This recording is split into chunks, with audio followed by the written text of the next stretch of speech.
सहनाववतु सहनौ भुनक्तु सह वीर्यं करवावहै तेजस्विनावतीतमस्तु मा विद्विषावहै। ओम शांति शांति शांति।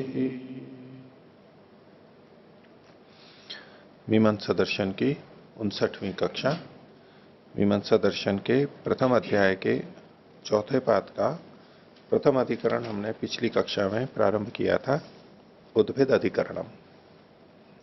इसमें विषय का उत्थापन और पूर्व पक्षी की बात प्रथम सूत्र के माध्यम से हमने देखी। उसमें भी कुछ सिद्धांति का मत आया और पूर्व पक्षी का प्रश्न था, उसका उत्तर, पूर्व पक्षी का जो आक्षेप था उसका उत्तर दूसरे सूत्र पर सिद्धांति देगा। उसको हम अभी आगे देखेंगे। तो पिछले पार्ट में से किन्हीं को कुछ पूछना है तो पूछ सकते हैं। हाँ। ओम आचार्य जी, 287 पृष्ठ पर ऊपर से तीसरी पंक्ति भाष्य में यदि नामधेयम स्याद यावद एव यजेत इति तावदेव उद्भिदा यजेत इति। तो यहाँ पर उद्भिदा जो याग है और उद्भिदा जो संज्ञक, इन दोनों में तुलना करने क्या करना चाह रहे हैं? देखो, नामधेय के पक्ष में दोष दिखा रहा है पूर्व पक्षी। यदि इसको हम नामधेय माने, वचन क्या है हमारे पास? उद्भिदा यजेता।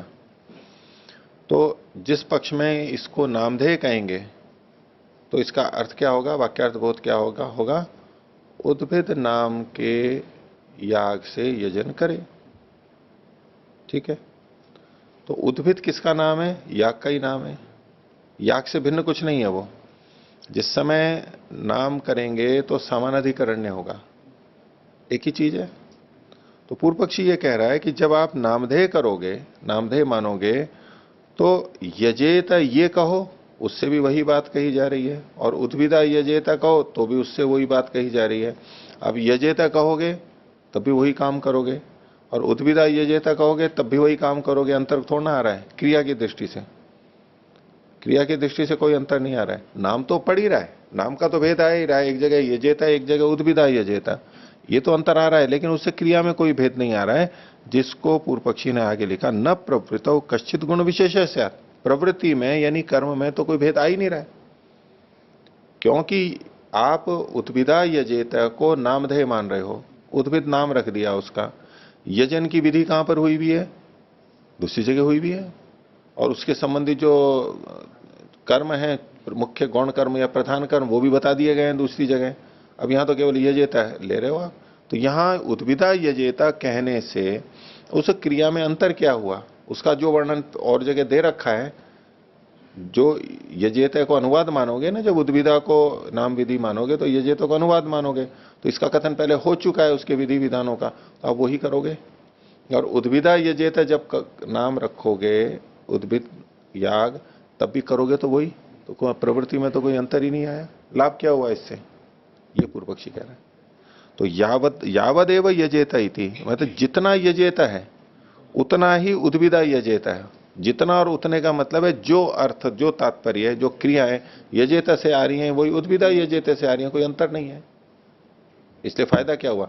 जब ये करने पे भी वही हो रहा, न करने पे भी वही और करने पे भी वही, तो क्या फायदा? तो करना चाहिए, नहीं करना चाहिए? हैं?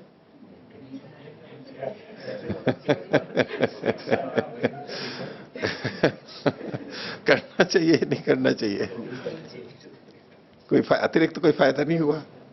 ठीक है, अब इसको विवाह पे भी घटा करके देख लो। लोग बहुत बोलते हैं विवाह के बारे में कि विवाह एक ऐसा लड्डू है जो खाए तो भी पछता है और ना खाए तो भी पछता है। तो पछताना तो दोनों में ही है। तो खाना अतिरिक्त कर्म करना पड़ गया ना।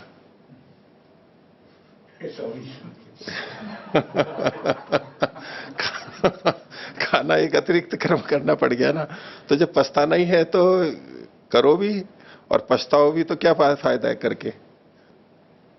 पर लोग उल्टा कहते हैं, जब पछताना ही है तो विवाह करके ही पछताओ ना।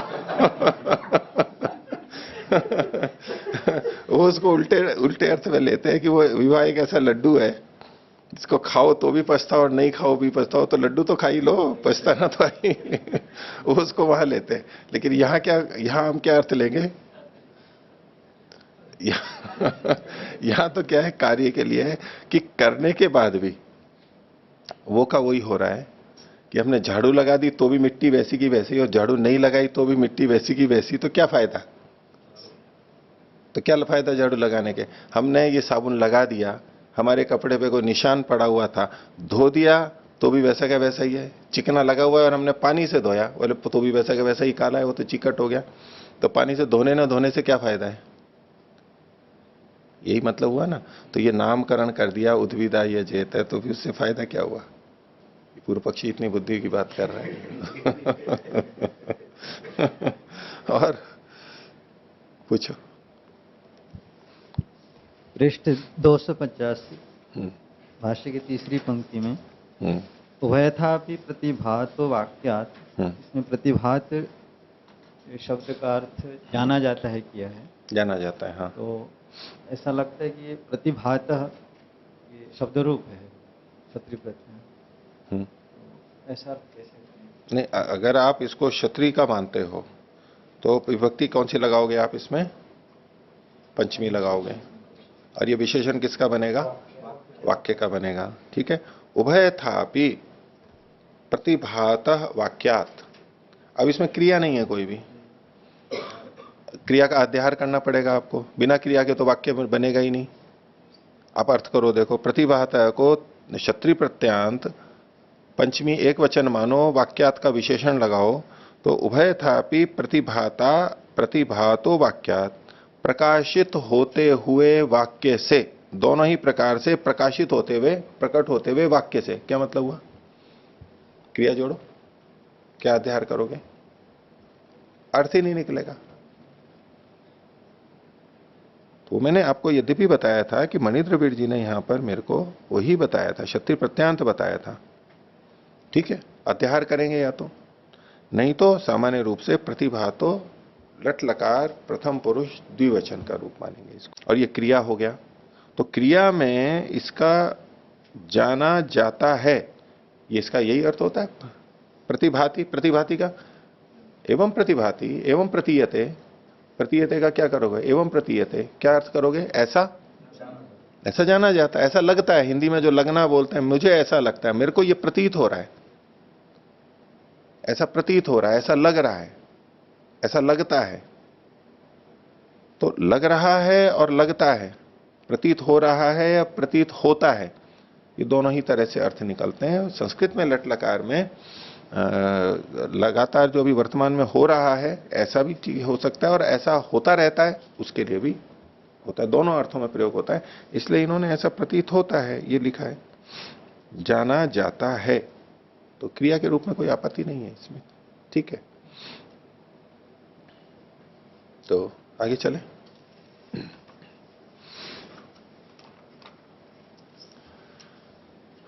पृष्ठ संख्या 287, प्रथम अध्याय के चतुर्थ पाद का दूसरा सूत्र हम देखेंगे। तो पहले सूत्र में सिद्धांति ने यद्यपि कुछ खंडन किया था पूर्व पक्षी का, लेकिन वास्तव में खंडन अब दूसरे सूत्र से, सूत्रकार के माध्यम से होगा। पूर्व पक्षी का कहना है कि उद्भिदा यजेता आदि वाक्यों के अंदर गुण विधि है, तभी ये सार्थक होगा। सिद्धांति का कहना है कि नहीं, ये नामधेय है। तो दूसरा सूत्र देखिए, एवं प्राप्ते ब्रूमा, पूर्व पक्षी के द्वारा ये उपस्थित करने पर, आने पर, निष्कर्ष आने पर हम ये कह रहे हैं, अपि वा नामधेयम स्यात् यदुत्पत्तौ अपूर्वम अविधायकत्वात्। अपि वा नामधेयम स्यात्, ये अपिवा से तो निषेध कर रहे हैं पूर्व पक्ष का, ये नामधेय हो गए, ये प्रतिज्ञा हो गई उनकी कि यद उत्पत्तौ अपूर्वम, उत्पत्ति में जो अपूर्व है, पहले नहीं कहा गया।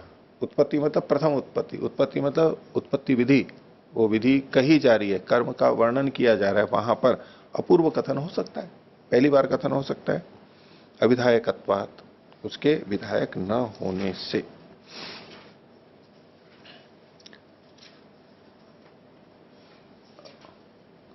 कर्म का नाम ही इसको मानेंगे, क्योंकि गुण, ये अविधायकत्वात् मतलब गुण का विधायक ना होने से, क्योंकि पूर्व पक्षी गुण का विधान मान रहा था वहां पर, गुण विधि, तो सिद्धांति कह रहा है कि अविधायकत्वात् मतलब गुण का विधान न होने के कारण से, इससे गुण का विधान नहीं होगा। भाष्य देखिए, अपिवा इति पक्षो विपरिवर्तते, पलट दिया उसको पक्ष को अपिवा करके। नामधेयम स्यात् इति प्रतिजानीमहे, ये नामधेय है ऐसा हम जानते हैं और ऐसी हम प्रतिज्ञा करते हैं। प्रतिज्ञा शब्द में भी प्रति करके ज्या होता है ना, प्रतिज्ञा, तो यहां पर प्रतिजानीमहे वही अर्थ आता है प्रतिज्ञा वाला, हम ये प्रतिज्ञा करते हैं, ये हमारा प्रतिपादन है, सिद्धांत है, प्रतिज्ञा, प्रतिजानीमहे, हम ऐसा कहते हैं। एवं अविहितम अर्थम विधास्यति ज्योतिष्टोमात यागांतरम, और ऐसा करने पर लाभ क्या होगा, अविहित अर्थ को बताएगा, जो अर्थ पहले नहीं कहा गया था उसको बताया जा रहा है, नई बात कही जा रही है।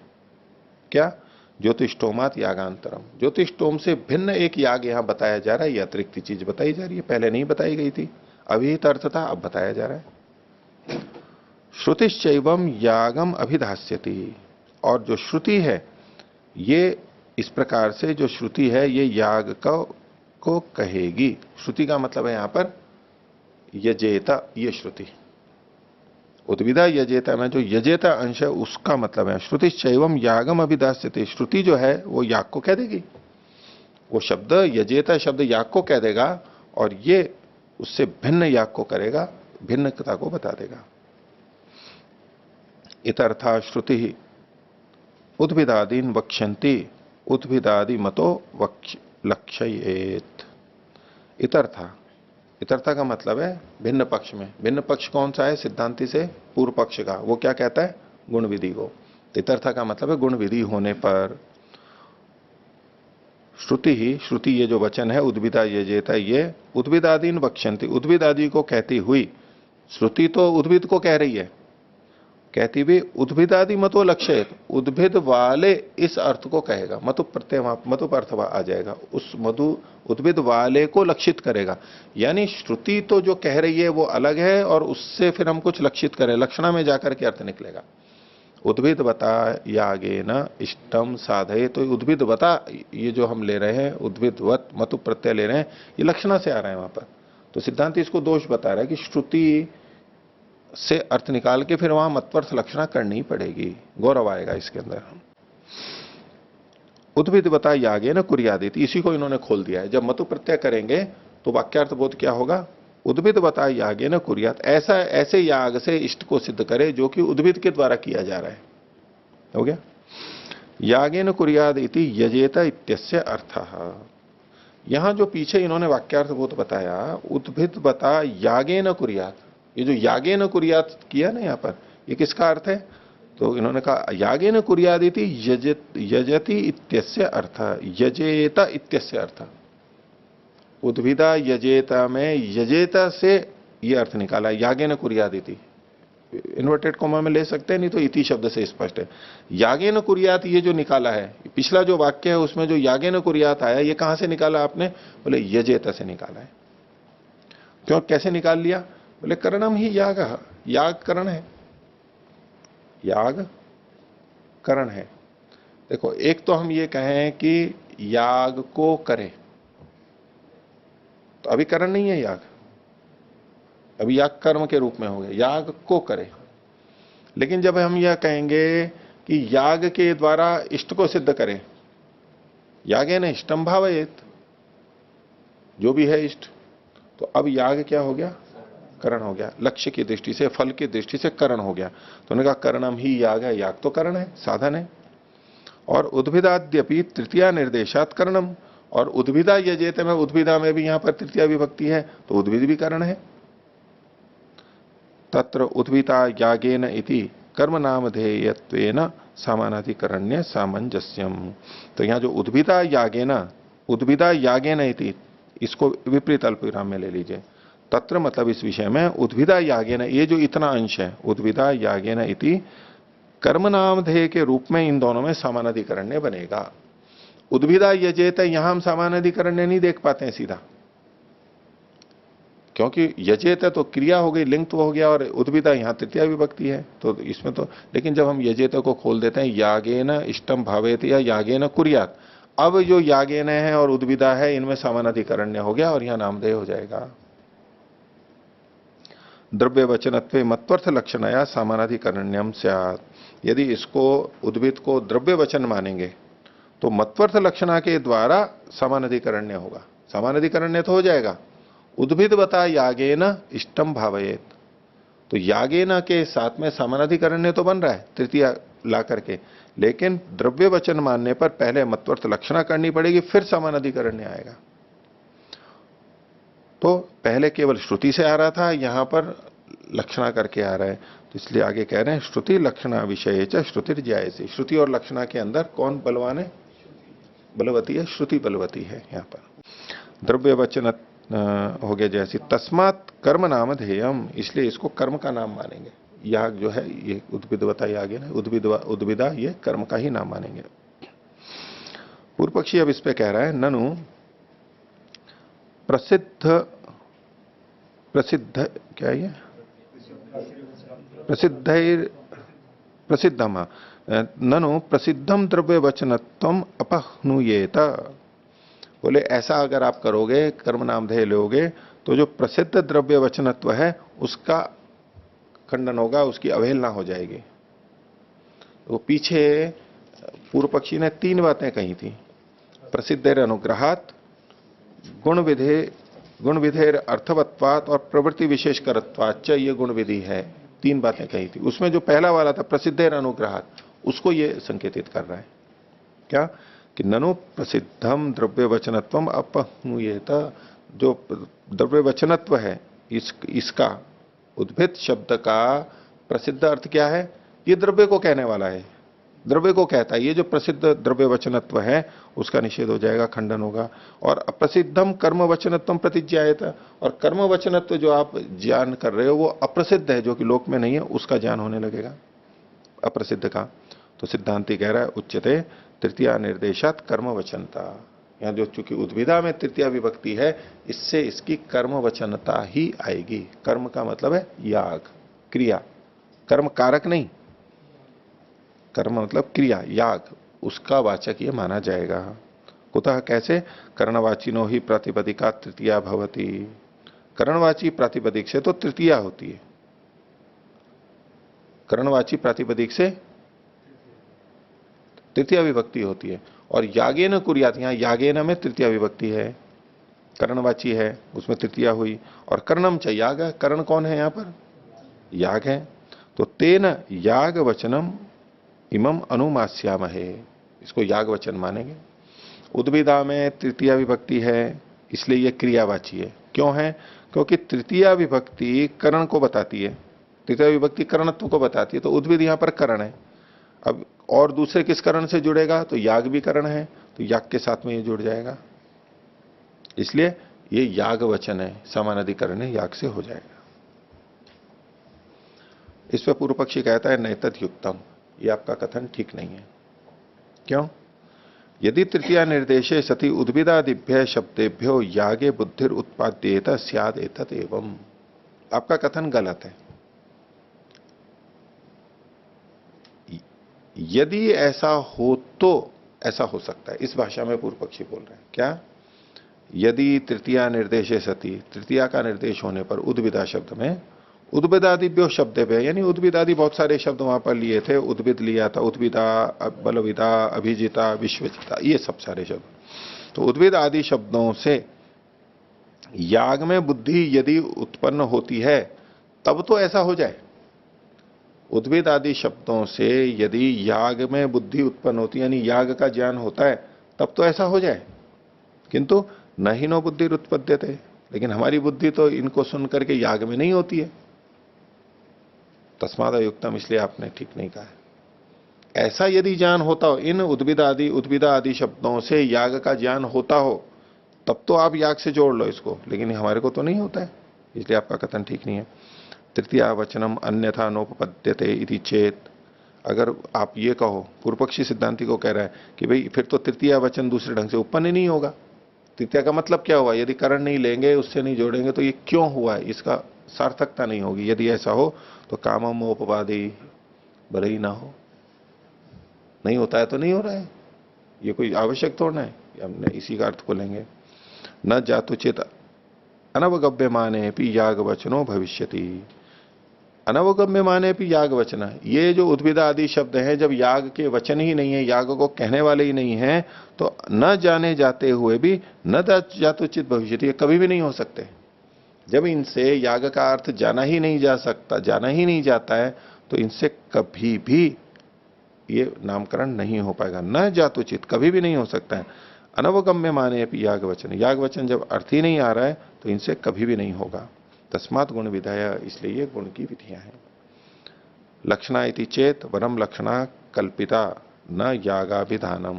अब सिद्धांति ने गुण विधि में कहा था ना कि लक्षणा हो रही है, लक्षणा दोष आ जाएगा, लक्षणा कहा था ना, गौरव आएगा। तो पूर्व पक्षी कह रहा है अगर आप ये आक्षेप लगाओ कि इसमें तो लक्षणा होने लगेगी, तो बोले वरम लक्षणा कल्पिता, लक्षणा की कल्पना करना ठीक है, न यागाभिधानम, याग का विधान करना ठीक नहीं है। क्यों नहीं है वो तो आगे बताएगा। यद्यपि लक्षणा कल्पना है, गौरव है, लेकिन बोले यही ज्यादा अच्छा है। बोले लौकिक की ही लक्षणा, ये जो लक्षणा की जाती है तो लौकिक है, लोक में देखी जाती है, ऐसी लक्षणा होती है। भाषा में हम लक्षणा का प्रयोग करते हैं, तो लौकिक है मतलब प्रत्यक्ष है, लौकिक मतलब प्रत्यक्ष है। और हटो अप्रसिद्ध कल्पना आई थी, ये जो अप्रसिद्ध की कल्पना की है ना आपने, ये तो आपका हट है, ये तो लोक में नहीं दे क्योंकि लोक में तो उद्भिद शब्द से याग का अर्थ लिया ही नहीं जाता, ये तो आपकी हट है। तो भले ही लौकिक कल्पना हो रही है, लक्षणा हो रही है, तो भी यही ज्यादा अच्छी है। अपिचा और यदि नामधेय विधीयते न याग, अगर आप ये कहते हो कि नामधेय का विधान है, यानी नाम का विधान है, तो आप इसको याग का विधान नहीं कह सकते। और अथा यागो, अगर आप इसको याग का विधान कहते हो तो न नामधेयम, ये नामधेय नहीं हो सकता है। उभय विधान है वाक्य भेद, अगर आप दोनों का विधान मान रहे हो तो वाक्य भेद हो जाएगा, दो वाक्य मानने पड़ेंगे इसको। अगर पूर्व पक्षी यजेते से याग का भी विधान मान रहा है और उद्भिद नाम का भी विधान मान रहा है, सिद्धांति अगर दोनों का विधान मान रहा है, पूर्व पक्षी उसको कह रहा है आक्षेप में, तो बोले ये दोष आएगा। तो सिद्धांति अब इसका उत्तर दे रहा है, उच्यते कहा जाता है।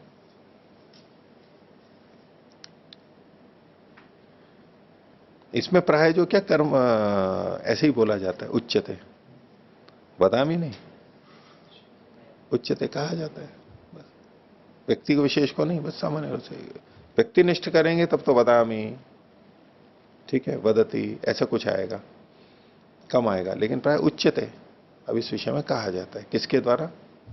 किसी के भी द्वारा, सिद्धांति के द्वारा, मतलब पक्ष के द्वारा, कोई व्यक्ति नहीं वहां पर मुख्य रहा, ऐसा सामान्य रूप से कहा जाता है। उच्यते ना नामधेयम विधायिष्यते, इससे नामधेय का विधान नहीं होगा, नहीं करेंगे भविष्य में।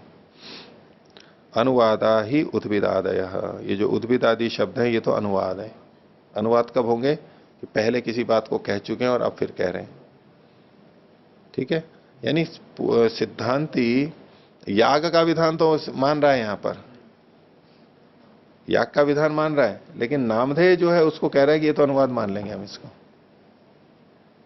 अनुवादा ही उद्भिदादय कुत प्राप्ति रीति चेत, अगर वो पूछे कि अच्छा ये अनुवाद है तो पहले किससे प्राप्ति थी इनकी, उद्भिद आदि की, जो आप इसको अनुवाद कह रहे हो, तो तथो अभिधीयते, उसका उत्तर दिया जा रहा है, धी कर लेना।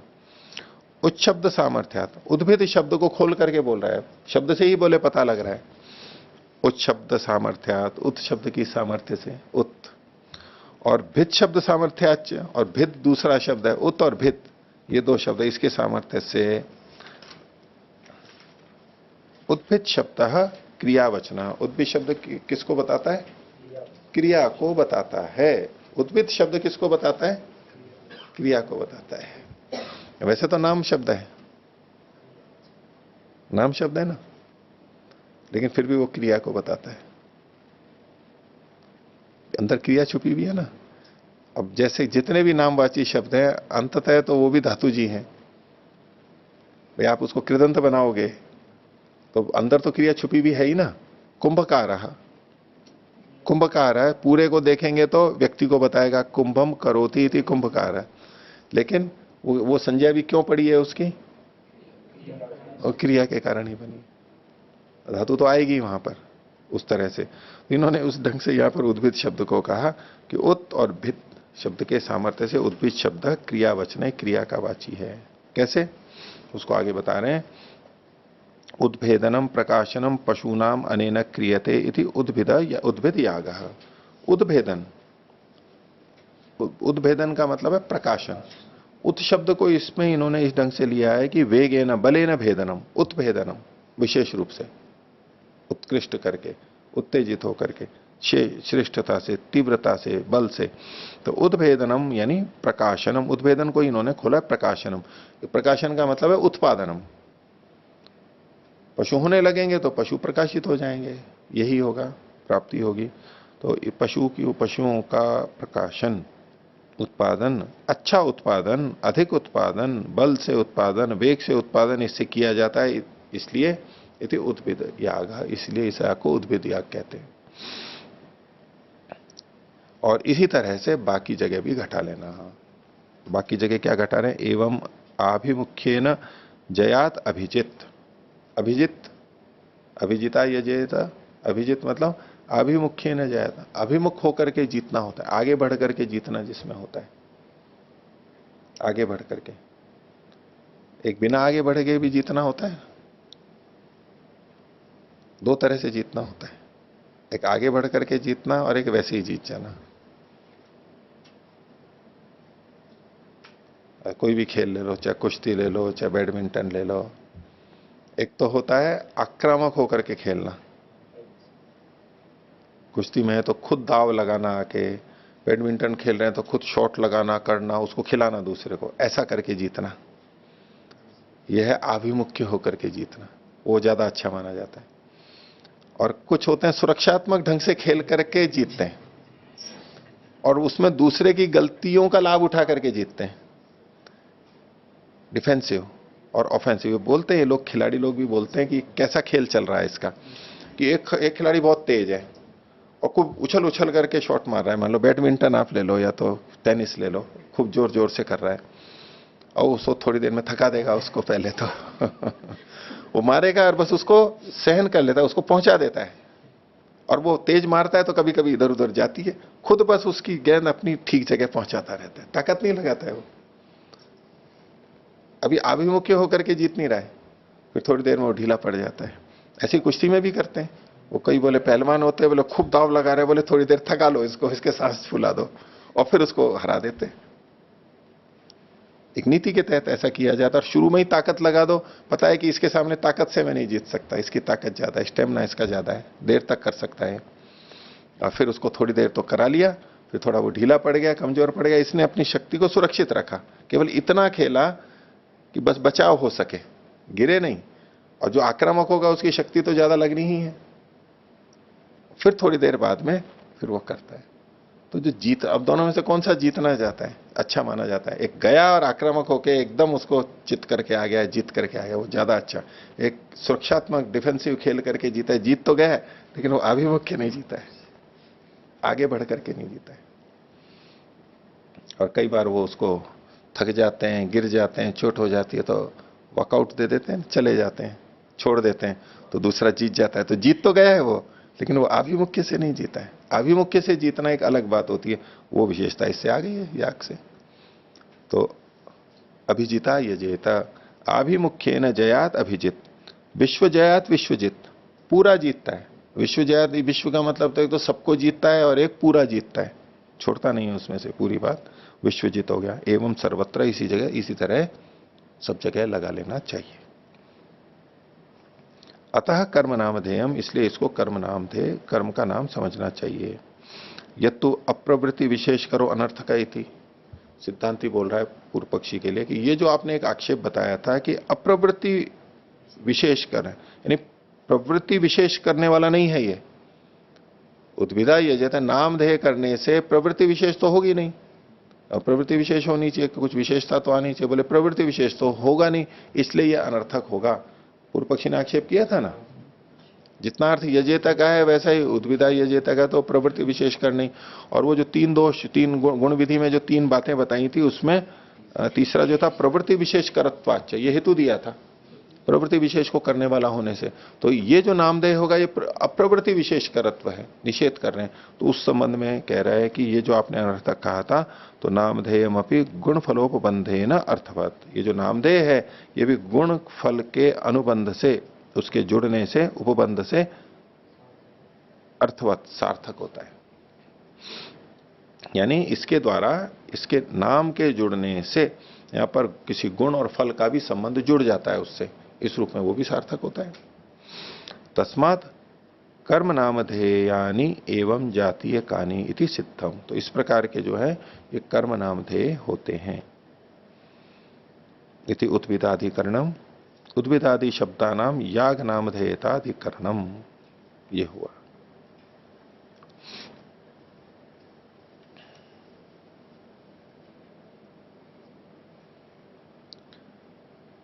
इसमें युधिष्ठिर जी ने जो व्याख्याएं लिख रखी हैं ये भी देख लेना, इसमें कई चीजें स्पष्ट हो जाएंगी। ये जो पीछे कहा था इन पूर्व पक्षी ने कि लौकिकी ही लक्षणा तो लौकिकी है, लोक में प्रचलित है, सार्थक है, उससे अर्थ भी पता लगता है हमारे को। तो उसके लिए इन्होंने दो उदाहरण दिए हैं। एक तो पृष्ठ 289, 289, इसमें जो हिंदी में विवरण है ऊपर वाला, उसके नीचे की 3 पंक्तियों में देखिए, यथा यष्टि प्रवेश, यष्टि भोजय, यष्टि ही भोजय, कुंतलान प्रवेशय। तो यष्टि मतलब तो लकड़ियां होती हैं, लकड़ियों को भोजन कराओ, तो लाठियों को कैसे करें, लाठियों को भोजन कराओ मतलब, तो यष्टि में भोजन क्रिया संभव नहीं है। और कुंतलान प्रवेश है, कुंतल मतलब कोई आयुध विशेष है, उनको प्रवेश कराओ। तो ये ना होने से इसका अर्थ क्या होता है, यष्टि का मतलब होता है यष्टि मतः, लाठी वाले जो है उनको भोजन कराओ, और कुंतलान का मतलब कुंतल मतः, उस आयुध वाले जो है, कुंतल वाले जो है उनको प्रवेश कराओ। ये अर्थ लिया जाता है, लोक में प्रसिद्ध है, इसलिए बलवान है। आप तो बिल्कुल कल्पना कर रहे हो, हट कल्पना कर रहे हो। हट जो है ये तो अप्रसिद्ध कल्पना है। कितनी तरह के हट माने गए हैं? 3 तरह के। कौन कौन से? बाल हट है, त्रिया हट मतलब माइक लो, माइक लेके बोलो। स्त्री हट और राज हट, राजा की भी हट होती है ना। इनका अपना एक मान होता है, वो कोई फिर सुनते नहीं है, वो मानना ही पड़ता है उनको, हट ऐसी होती है उनकी, और कोई उपाय नहीं है। बच्चे भी हट कर लेते हैं, मानना ही पड़ता है, हथियार डालने पड़ते। ऐसे ही राजा के सामने और ऐसे ही स्त्री के सामने। इसके अलावा भी हट होती है, और वृद्धों की भी एक हट होती है, बिल्कुल ठीक। वैसे वृद्ध भी बच्चों की तरह ही होते। वृद्धों की हट भी बाल वाले में फिर भी ज्यादा होता है, वृद्ध तो को तो कई बार कर देते हैं इधर उधर, फिर भी लेकिन वृद्धों की भी हट बड़ी होती है, वो मानते नहीं है। एक हट और होती है। एक क्या, यूं तो कई जोड़ लो, कई जनों की हट होती है। एक यति हट होती है। यति लोग होते हैं ना, सन्यासी है, योगी, योगियों की हट भी विशेष होती है। वो भी नहीं मानते। योगियों की हट हो गई ना कि ऐसा करना है बस, तो वो नहीं मानेगा फिर।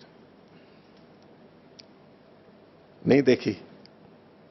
योगी भी नहीं, योगी भी तो राजा होता है ना, सन्यासी भी तो राजा होता है ना, महाराज होता है, बल्कि वो महाराज स्वामी, तो उनकी हट भी बड़ी होती है। वो सुनते नहीं है फिर किसी की। नहीं मानो तो सीधा होगा। क्या अनुशासन है, क्या आज्ञा पालन करते हो, क्या शिष्य हो, गुरु की बात नहीं मानते, वो बेचारा क्या करेगा, मानना ही पड़ता है उसको। उनकी भी हट होती है, यतियों की या योगियों की, एक ही तरह ले लो, यति और योगी तो एक ही उसमें आ गए। और वृद्धों की भी हट होती है। युधिष्ठिर जी ने लिखा है इनको हटों को। इस 3 हट जो इन्होंने बताई हैं नीचे, और ये जो हठ हो अप्रसिद्ध कल्पना है, हठ शब्द को देखो एक नया अर्थ भी इन्होंने दिया है कि हठ जो है वो पानी पर, पुराने तालाब में पानी पर आच्छादित करने वाला हरा द्रव्य होता है। 290 पृष्ठ पर लिखा है विवरण में इन्होंने, सैवर, उसको हट कहते हैं, ये भी व्याख्या की जाती है। वो हटाने पर फिर आ जाता है, फिर आ जाता है, वहां पर उसी जगह आ जाता है। समझा लो, थोड़ा सा लगेगा कि समझ गए हैं, फिर वापस वहीं की वहीं, फिर वो वापस वही की वही बात। शैवाल कह लो, जो भी है, चलो। और इसके लिए जो यहां पर संस्कृत का शब्द है ना, धातु पाणिनि धातु पाठ में, तो हठ प्लुति शठत्वयो बलात्कारे इत्येके। तो हट का मतलब प्लुति, प्लुति मतलब वो तैरना, प्लुंगतो, ऊपर तैरने के अर्थ में, जल के ऊपर वो तैरता है, वो भी एक तरह से हट का मतलब हो गया। और शठत्व हो गया, शठ यानी वो हट रूप में। और बलात्कार मतलब वो भी जबरदस्ती हो गया। ठीक है, आगे देखिए। तो ये अधिकरण समाप्त हुआ। इसमें किसी को और पूछना है तो पूछिए। हाँ। जी, सिद्धांति के तरफ से ये जो उद्भिद आदि को क्रियावचन कहा, तो इस एक शब्द से ही सारे जो इतने आक्षेप उठाए थे पूर्व पक्षी ने, उसका समाधान किस प्रकार हो रहा है? नहीं, पूर्व पक्षी ने जो आक्षेप उठाए थे बीच बीच में, वो तो बता ही दिए थे। यहां अंत में क्या चीज बची हुई थी, पूर्व पक्षी ने कहा कि अगर नामधेय मानते हो तो याग का विधान नहीं होगा, जी और याग का विधान करते हो तो नामधेय का विधान नहीं होगा। ठीक है, जी। तो इसमें फिर सिद्धांति ने क्या बात पक्ष लिया है, अभी या नीचे, न नामधेयम विधायिष्यते। नामधेय का विधान नहीं कर रहा है यहां पर, अच्छा। याग का विधान करना पड़ रहा है। उसको क्यों मानना पड़ रहा है याग का विधान? क्योंकि दूसरी जगह याग का विधान नहीं है इसका, यहीं पर ही विधि है याग की विधि, ऐसा मान करके ये कथन कर रहा है। तो नाम का विधान नहीं मान सकता वो, याग का विधान तो मानना ही पड़ेगा। तो फिर याग का जो नाम है, नाम का कैसे कथन हो रहा है यहां पर? नाम का अनुवाद मान कहना पड़ेगा। तो अनुवाद कैसे कहेगा? तो उसने ये इस तरह से प्रयास किया है कि अनुवादा ही उद्भिदाद है, ये अनुवाद है, पहले से कही भी बात को कह रहे हैं। तो कुतः प्राप्ति रीति, पहले कहां पर कहा गया? तो इसलिए उन्होंने कहा ततो अभिधीयते, उस विषय में कहा जा रहा है कि उद्भिद शब्द पहले से ही अपने इस अर्थ को कह रहा है। उद्भिद शब्द लोक में प्रचलित है, उसका उद्भिद का अपना विशेष अर्थ हो गया कि वो उत शब्द के सामर्थ्य से और भिद शब्द का सामर्थ्य से वहां पर एक क्रिया पता लग रही है। उद्भिद शब्द वहां पर क्रिया अंदर से पता लग रही है, तो ये क्रियावाची है। ये अर्थ हमारे को पहले से पता है, अब उसको केवल याग के साथ में जोड़ा गया है। तो अर्थ पहले से पता है, ये कहना चाह रहे हैं। उद्भिद शब्द जब यहां इस वाक्य में आया, उद्भिदा यजेता, उससे पहले ही उद्भिद शब्द का अर्थ पता है, इसलिए वो नया नहीं है,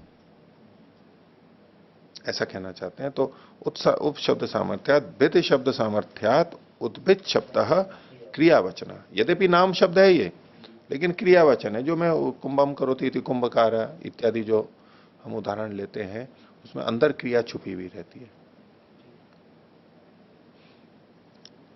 और जितने भी नामवाची शब्द हैं, तो नाम है यानी उसके हम शब्द रूप चलाते हैं, तो उसमें भी प्रकृति प्रत्यय तो रहता ही है अंदर।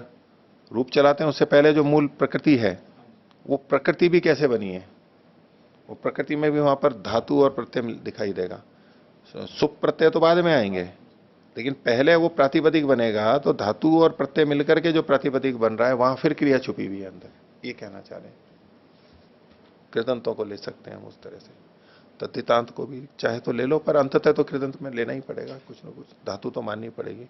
राम है रामऊ, राम, हम राम शब्द भी बोलते हैं तो भी उसमें रम धातु वहां पर बनी हुई है, वहां पर क्रियावचन ही है, विशेष क्रिया वाला होने से ही उसका वो नाम रखा हुआ है। अब गऊ गावो गावे, तो गऊ जो है वहां पर गऊ शब्द भी कैसे बना, उस दृष्टि से गमन अर्थ वाला जो है वह क्रिया वहां पर द्योतित होगी, इस दृष्टि से कह रहे क्रियावचन। और इसीलिए इन्होंने बाकी शब्द को भी आभिमुख्य ने जयात अभिजित आदि सब जगह किया। उद्भिद शब्द अगर क्रियावचन है तो ये अनुवाद कैसे फिर देखेंगे? हाँ, अनुवाद इस तरह है कि ये शब्द लोक में प्रचलित है, उद्भिद शब्द लोक में प्रचलित है, और वहां इसका यौगिक अर्थ लेते हुए क्रियावचन है। ये क्रिया के कारण ही इसमें अनवर, क्रिया को देख करके ही किसी का नाम रखा गया है, यानी अनवर्थता है वहां पर, क्रिया को कहने वाला है, क्रिया को कहने वाला है, तो यहां भी क्रिया को कह रहा है। याग जो हो रहा है उसमें उद्भिद शब्द में जो क्रिया है वो वहां पर आने लगाएगी बस। तो उत्कृष्ट रूप से वेग से जहां पर प्रकाशन होता है ऐसा ये याग है। किसका प्रकाशन होगा? तो उद्भिदा यजेत पशु काम, तो पशुओं की जो प्रकाशन है वो तेजी से यहां पर होगा, इसलिए यहां पर आ गया। तो यौगिक अर्थ लेकर के यहां पर अनुवाद कहा है इन्होंने, एक अलग तरीके से अनुवाद बताया है। हाँ, इसी प्रसंग में तो जी ऐसे में फिर इसको ये उद्भिदा को ये नामधेय तो सिद्ध कर रहे हैं अंत में। नामधेय उस तरह सिद्ध नहीं कर रहे हैं, नाम तो आ रहा है उसमें, लेकिन मुख्य रूप से यहां विधान याग का होगा। नामधेय तो मान रहे हैं इसको, लेकिन उसको इस रूप में नहीं कह रहे कि ये बिल्कुल नया है और ये क्रिया याग रूपी क्रिया का वाचक नहीं हो सकता, क्योंकि पूर्व पक्षी का यह आक्षेप था कि उद्भिद शब्द द्रव्यवाची है, आप यहां पर क्रिया या कर्मवाची ले रहे हो, क्रियावाची ले रहे हो, तो ये आपको विधान करना पड़ेगा कि ये क्रियावाची है। सिद्धांति कह रहा है कि उद्भिद शब्द क्रिया का ही वाचक है, क्रिया का ही मतलब तो द्रव्य का वाचक भी है लोक में, लेकिन वहां भी द्रव्य में क्यों घट रहा है वो? क्योंकि वहां पर भी वो क्रिया के रूप में ही प्रकट हो रहा है। तो इसका मूल अर्थ तो क्रियावाची है और वो प्रसिद्ध है यौगिक रूप में, तो इसलिए अब उसको कहने की जरूरत नहीं है यहां पर, इसलिए उसको अनुवाद मान लिया और उसको साथ में यहां पर बोल दिया और यह नामधेय हो गया। मुख्य तो याग का विधान हुआ और नाम इसके साथ में जुड़ गया। इस तरह से क्या संभव है कि मतलब किसी चीज की विधि भी करते हैं और साथ में नामधेय भी हो जाए? कर रहे हैं ना, इसी तरह से कर रहे हैं ये। जैसे देखो, पहले आता था कि भाई कर्म की विधि है और गुण की विधि है, अलग अलग है, फिर गुण विशिष्ट विधि भी तो स्वीकार करते हैं ना, गुण विशिष्ट विधि। उस तरह से यहां पर भी है कि नामधेय हो रहा है, नामधेय भी मान रहे हैं इसको, लेकिन याग का विधान भी मान रहे हैं। लेकिन नामधेय ऐसा नहीं है कि बिल्कुल नई चीज कही जा रही है, वो अनुवाद के रूप में कहा लिया जा रहा है बस।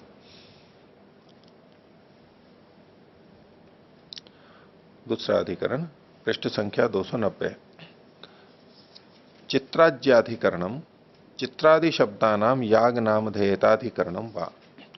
चित्र, आज्य आदि ये जो कुछ शब्द हैं उनको लेकर के यहां चर्चा की गई है, इसलिए इसको चित्राज्याधिकरणम कहा।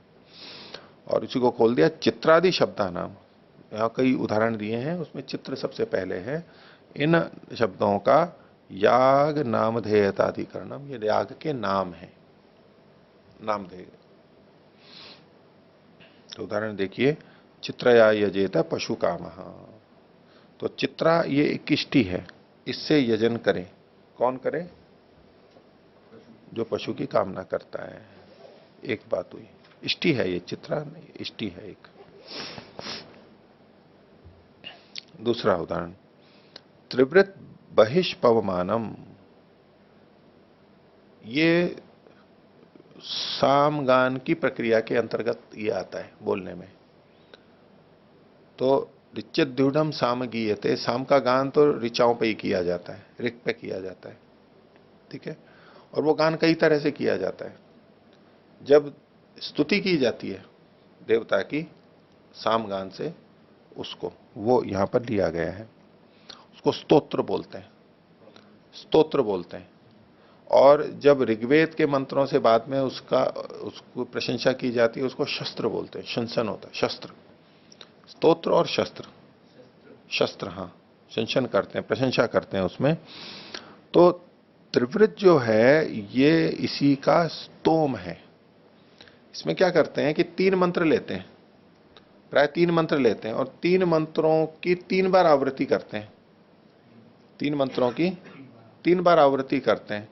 तो 3-3 करके 9 हो जाते हैं और उसके अलग अलग प्रक्रिया होती है, 1-2-3, 1-3-2, 3-2-1, ऐसे कुछ अलग अलग ढंग से करते हैं। उसका बोलना जो होता है, वो जो विशेष प्रकार से आवृत्ति की जाती है उसको स्तोम बोलते हैं।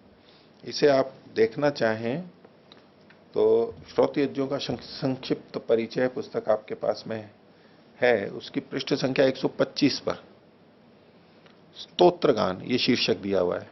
पृष्ठ संख्या 125, स्तोत्रगान। ऐसे कोई शब्द आते हैं, उसको ढूंढने का तरीका क्या है? श्रोतयज्ञों का संक्षिप्त परिचय में पीछे विषय सूची दी गई है, अकार आदि क्रम से। शब्द दिए हुए हैं अकारादि क्रम से, आप वहां देख लो वो शब्द है, आगे पृष्ठ संख्या 1 2 जगह मिलेगी, उस पृष्ठ को खोल के देखिए, वहां आसपास में उसका वर्णन मिल जाएगा। ठीक है। तो सोमयाग में सामगान किया जाता है। ठीक है। और आहुति से पूर्व देवता की स्तुति जो की जाती है, आहुति देने से पहले उसका आह्वान जो किया जाता है, स्तुति की जाती है, वो सामगान से की जाती है, उसको स्तोत्र बोलते हैं। ठीक है। और उसके पश्चात उसी देवता की स्तुति ऋचाओं के पाठ से की जाती है, यानी आहुति के बाद में, उसको हवि देने के बाद में जब स्तुति की जाती है, उसको वो ऋचाओं के पाठ से की जाती है, उसको उस ऋक समूह को शस्त्र कहा जाता है। ठीक है। स्तोत्र और शस्त्र। स्तोत्र की आधारभूत यानी योनि 3 ऋचाएं होती हैं। स्तोत्र जो बोले जाते हैं 3 ही ऋचाएं, यानी 3 ही मंत्र लेते हैं। आधारभूत ऋचाएं 3 ही होती हैं। ये ऋचाएं 3 बार विभिन्न क्रमों से गाई जाती हैं। क्रम बदल देते हैं, जैसे 1 2 3 है, उसको कुछ क्रम बदल के अलग अलग उसके क्रम होते हैं। 3 ही मंत्रों को 3 बार बोला जाता है, 3 3 3 1 3 1 3 1 ऐसा करके बोला जाता है। इस प्रकार इनके 3 पर्याय होते हैं, यानी 3 3 बार आ जाती हैं सारी चीजें। प्रत्येक पर्याय में 1 या 2 या तीनों ऋचाओं की आवृत्ति की जाती है। कई बार 1 1 1 ये भी हो सकता है, 2 2 2 3 3 3 ये भी हो सकता है, 1 1 2 फिर 2 2 3, ऐसे कुछ बदल बदल करके भी हो सकता है, कैसे भी आवृत्ति लेकिन की जाती है। इस आवृत्ति से निष्पन्न संख्या वाले स्तोत्र को स्तोम नाम दिया गया है। ये जब आवृत्ति की जाती है बार बार, तो उसको उस संख्या वाला जो स्तोत्र होता है निष्पन्न विभिन्न संख्या वाला स्थिति का, उसको स्तोम शब्द से कहा जाता है। और कुल स्तोम 9 होते हैं, 9 स्तोम होते हैं। इसमें पहला जैसे त्रिवृत स्तोम है, उसमें 9 ऋचाएं हैं, 9 बार वो बोला जाता है, 3 3 मंत्र, इसलिए उसको त्रिवृत बोलते हैं। 3 बार करके उसकी आवृत्ति की गई होती है। 3 मंत्र हैं, उनकी 3 3 बार आवृत्ति की गई तो 9 हो जाएंगे। तो यहां जो ये त्रिवृत बहिष्पवमान है, तो ये त्रिवृत ये जो है ये स्तोम है, और बहिष्पवमान है ये स्तोत्र है, स्तोत्र का नाम है। स्तोत्र और शस्त्र हो गया, सामगान होता है वो स्तोत्र। तो बहिष्पवमान एक विशेष प्रकार का स्तोत्र है, सामगान किया जा रहा है, और उसमें जो स्तोम लिया जा रहा है वो त्रिवृत लिया जा रहा है। त्रिवृत बहिष्पवमानम। त्रिवृत होता है पंचदश में 15, सप्तदश, एकविंश, त्रिनव, त्रयस, त्रिंश, ऐसे बहुत सारे हैं। इसके उदाहरण भी वहां पर दिए गए, देख लेना। तो त्रिवृत बहिष्पवमानम, त्रिवृत जो है ये बहिष्पवमान है। दूसरा देखो, पंचदशानी आज्यानी, इसमें पंचदश है, ये तो है स्तोम, पंचदश स्तोम। जैसे त्रिवृत स्तोम था, ऐसे ये पंचदश भी स्तोम है। और बहिष्पवमान जैसे स्तोत्र था, ऐसे आज्य जो है ये स्तोत्र कहलाता है। आगे देखिए, सप्तदश पृष्ठानी, सप्तदश ये तो है स्तोत्र, और सप्तदश है, यहां पर ये पृष्ठ है। 6 साम होते हैं, वो पृष्ठ कहलाते हैं। 6 साम होते हैं, उनको पृष्ठ कहते हैं।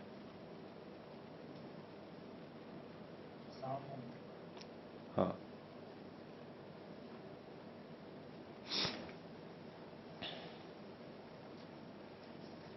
नहीं, सप्तदश पृष्ठानी यानी 17 पृष्ठ होते हैं, सप्तदश पृष्ठ होते हैं।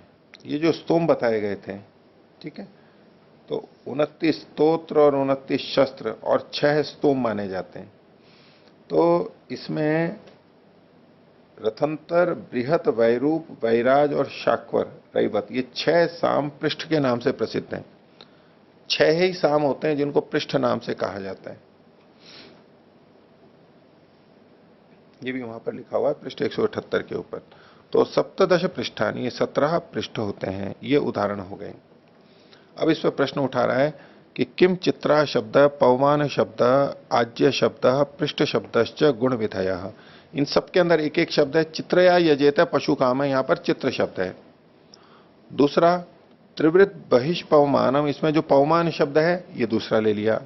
और पंचदशानी आज्यानी, यहां पर आज्य शब्द लिया। और सप्तदश पृष्ठानी, यहां पर पृष्ठ शब्द लिया। ये जो सारा का सारा है पृष्ठ शब्दश्च, ये गुण विधय, गुण विद्या है। उतक कर्म नाम दयानी इति संशय, या कर्म के नाम है। ये प्रश्न यहां पर उठाया। पूर्व पक्षी कह रहा है कि प्रसिद्धे अर्थवत्वात् प्रवृत्ति विशेष करणत्वाच गुण विधय, ये सारी की सारी गुण विधियां हैं। और इसमें वही 3 कारण दिए हैं इन्होंने। प्रसिद्ध है, वहां भी पीछे प्रसिद्धि कहा था, लोक में प्रसिद्धि है। दूसरा कहा था अर्थवत्वात्, यानी वो सार्थक है इसलिए। और तीसरा कहा प्रवृत्ति विशेष करत्व होने से, इनमें प्रवृत्ति विशेष को करने वाले होते हैं, इन कुछ अलग से करने की बात आती है। वही 3 कारण बताए, इससे ये गुण विधियां हैं। न चैते कर्मणि प्रसिद्धा न चामी यौगिका, न चैते, ये जो सारे के सारे हैं यानी उद्भिद आदि के समान, न चैते कर्मणि प्रसिद्धा।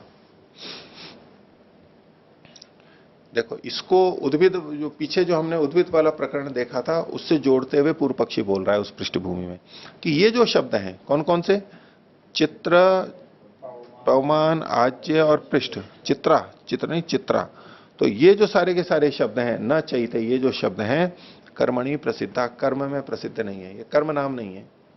जैसे उद्भिद शब्द भी कर्म नाम नहीं था, लेकिन उसको यौगिक बना करके कर्म से जोड़ दिया था सिद्धांति ने। लोक में तो द्रव्य नाम ही था उद्भिद आदि। तो बोले इसी तरह से ये भी शब्द कर्म में तो प्रसिद्ध है ही नहीं, किसी और के लिए है, इसलिए कर्म नाम नहीं हो सकते हैं। और न चामी यौगिका, और न ही ये यौगिक है। जैसे वहां पर उद्भिद में तो उसकी व्याख्या करके और जोड़ लिया था उसको, प्रकृति प्रत्यय देख करके और निर्वचन बना करके कर लिया था। बोले ये यौगिक भी नहीं है ये शब्द। तो जाति शब्द ही एते चित्रा इति च गुण शब्द, तो ये जो सारे शब्द हैं ये जाति शब्द हैं, और चित्रा ये गुण शब्द है।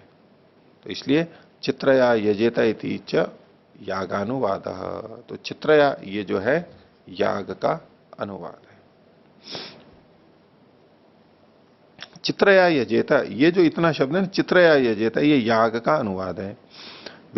याग का तो अनुवाद है, तो विद्या तत्वात न याग विधि, चूंकि यहां ये याग का अनुवाद है, तो याग तो विज्ञात है, इसलिए यहां याग की विधि नहीं हो सकती। फिर क्या होगा, गुणे फल कल्पनाया यजते न विवक्षा, और गुणे मतलब गुण में, फल कल्पनाया फल की कल्पना के होने पर, सती ले लेंगे, फल फति कल्पनाया सती, यजते न विवक्षा, यहां यजती की विवक्षा ही नहीं है। गुण में फल की कल्पना हो जाने से यजति की यहां पर विवक्षा ही नहीं है। तथा आज्यानी भवंती, उसी प्रकार से आज्य होते हैं, पृष्ठानी भवंती इति च, यहां पर भी ऐसा ही होगा। गुण विधि कल्पना यामपि न लक्षणा, और गुण विधि कल्पना करने पर यहां पर लक्षणा भी नहीं होगी, न लक्षणा, तस्मात् गुण विधय इत्येवं प्राप्तम, इसलिए यहां पर ये तो गुण विधि ही है। पीछे जो एक बात आई थी, पृष्ठ संख्या 290 पर भाष्य की तीसरी पंक्ति देखिए, नामधेयमपि गुण फलोपबंधे न अर्थवत, गुण फल के उपबंध से, गुण फल उपबंध से ये सार्थक होगा। यहां पर भी जो इन्होंने कहा गुण विधि गुण फल कल्पनाया यजते न विवक्षा, तो गुण फल की कल्पना, गुण में फल की कल्पना, एक तरह से तो ये अर्थ किया। और वहां तंत्र वार्तिक में ये मिलता है वर्णन, गुण फल जो शब्द है ना, गुण फलोपबंधे न, यहां पर तो समय दर्शपूर्ण मासाभ्याम गुणोपबंधे, ये तो दर्शपूर्ण मास दोनों में, इस समय सम में दोनों में, इसलिए ये तो गुणबंध कहा। और दर्शपूर्ण मासाभ्याम स्वर्ग काम है, दर्शपूर्ण मासाभ्याम स्वर्ग काम है, ये जेता है, ये फलोपबंध बताया। तो गुणोपबंध और फलोपबंध दो अलग अलग दृष्टि से देखा गया है, गुण का उपबंध और फल का उपबंध। तो यहां पर जो ये जो नाम लिखे गए हैं बहुत सारे, पीछे वाले अधिकरण की बात कर रहा हूं मैं, कि प्रवृत्ति विशेष यत्तु अप्रवृत्ति विशेष करो अनर्थ का, ये जो आक्षेप था इसका उत्तर क्या दिया था, नामधेयमपि गुण फलोपबंधे न अर्थवत, गुण को बता देता है और फल को बता देता है। तो गुण को बता देगा, फल को बता देगा, कोई ना कोई उपबंध वहां पर अवश्य होगा। कि उद्विदा यजेता, यहां पर जो है बहुत शीघ्रता से प्रकाशित करता है वो फलों को, फलों के गुण को बता देता है, कुछ विशेषता को बता देता है, इसलिए ये सार्थक हो रहा है। गुण को बता देता है, फल को, फल का तो कथन कहा ही गया है, तो गुण को बता देता है, फल को बता देता है, फल के गुण को बता देता है, विशेष रूप से कथन कर देता है, इसलिए ये सार्थक होता है, विशेषता बता देता है। फले गुण कल्पनाया यजतेर न विवक्षा। यजतेर न, इसमें न के ऊपर रेफ लगा देना।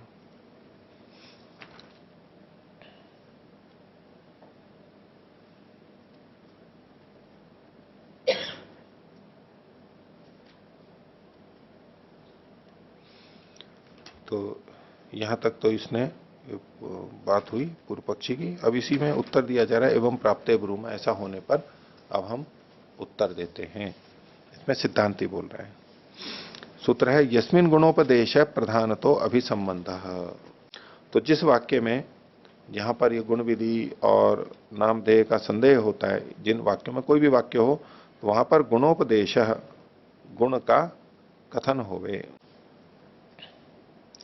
प्रधान तो अभिसंबंध, और उसका प्रधान के धात्वर्थ के साथ में संबंध होना चाहिए। अर्थात प्रधान धात्वर्थ के साथ में मतलब कर्म के साथ में उसका संबंध होना चाहिए। तो जहां पर गुण का उपदेश होता है तो प्रधान के साथ में उसका संबंध समझ लेना चाहिए, वहां से जाकर के ये जुड़ता है। इसी बात को इन्होंने आगे लिखा है, यस्मिन गुण विधेय नामधेयम इति संदिग्धे, गुण विधि है या नाम विधि है, इसमें संदेह होता है, तो गुणों अपरा उपदिश्यते, यहां पर अन्यत्र अन्य शब्द से गुण का उपदेश किया जाता है। प्रधानेन कर्मणा तस्य संबंध, तो प्रधान कर्म के साथ में उसका संबंध हो जाता है, तो कर्म नामधेयम इत्यर्थ, और इसका मिला करके वो कर्म का नाम बन जाता है। और यदि इसको गुण विधि मानेंगे तो गुण विधौ ही सती वाक्यम भिद्येता, गुण विधि मानेंगे तो इसमें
सहनावतु सहनौ भुनक्तु सह वीर्यं करवावहै तेजस्विनावतीतमस्तु।